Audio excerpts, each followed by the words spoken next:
800 million people living in the ruin of the old world. Only one thing fighting for order in the chaos.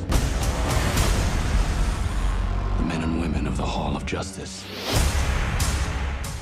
Alrighty, so we're all really excited about this film. A lot of people know you for writing 28 Days Later. So, you know, both post-apocalyptic awful situations. Are you kind of, is that kind of your forte? Do you like writing kind of post-apocalyptic situations? What draws you to that, essentially? I like writing sci-fi. I tend to work in sci-fi. And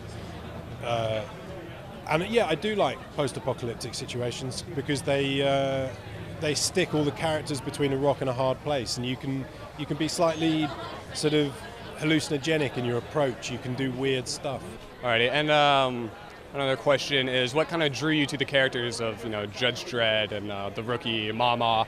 The whole thing about Dredd is that he's sort of created, I think, by a bunch of left-wing liberals, but basically he's a fascist. He's like a sort of fascist wish fulfillment. All these people like myself who have all these agonizing moral debates, he just comes in and shoots everyone, and that appeals.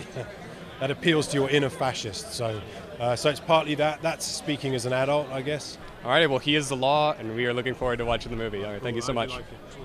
Well, first of all, you know, Dredd 3D, huge action movie coming out. You know, describe kind of your character for us. You know, who do you play? Well, I play Anderson, and when you meet her at the top of the film, she's a rookie, and she's being taken out on her assessment. She wants very, very badly to be a judge, and on paper, she's been she keeps failing the tests, and she's inadequate. So this is her last chance, and she gets thrown in the deep end. So what was it like, you know, working in such an action-heavy, high-kick, people-in-the-face environment? It was really fun because there was a lot of that, but then there was also a lot of, I felt like my character has a very rich internal world because she's psychic. So she's constantly taking in information about people and situations and just everything that you can imagine. So even though she may not be saying much, she's actually always thinking so much.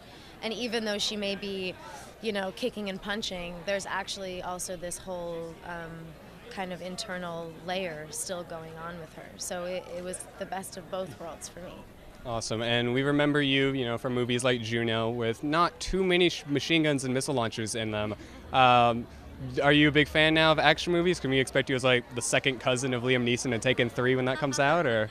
I actually love action films. It's a not so guilty pleasure of mine. I really like 3D too. I love going to the movies and just getting lost in, you know, adventure and thrills and 3D glasses. Alrighty, so first question is, a lot of people know you for playing Éomer in Lord of the Rings, a kind of hack and slash horse riding guy, but now you're wielding, you know, missile launchers and machine guns. Kind of what's kind of been the transition like that for you? Well, you know, I just approach a character on the merits of what's on the page, and with Dredd, I guess I was drawn to his particular brand of heroism. The fact he's actually an anti-hero.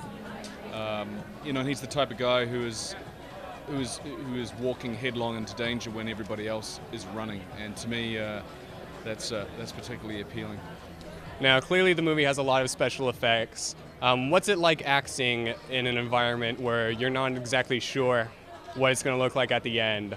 Well, you know, that's just a part of modern filmmaking, and it's been a part of filmmaking for a long time. Whether you're dealing with you know, working with a child who can only work a certain amount of hours, so they shoot the kid out first, and then you end up doing your side of the scene to a pillow.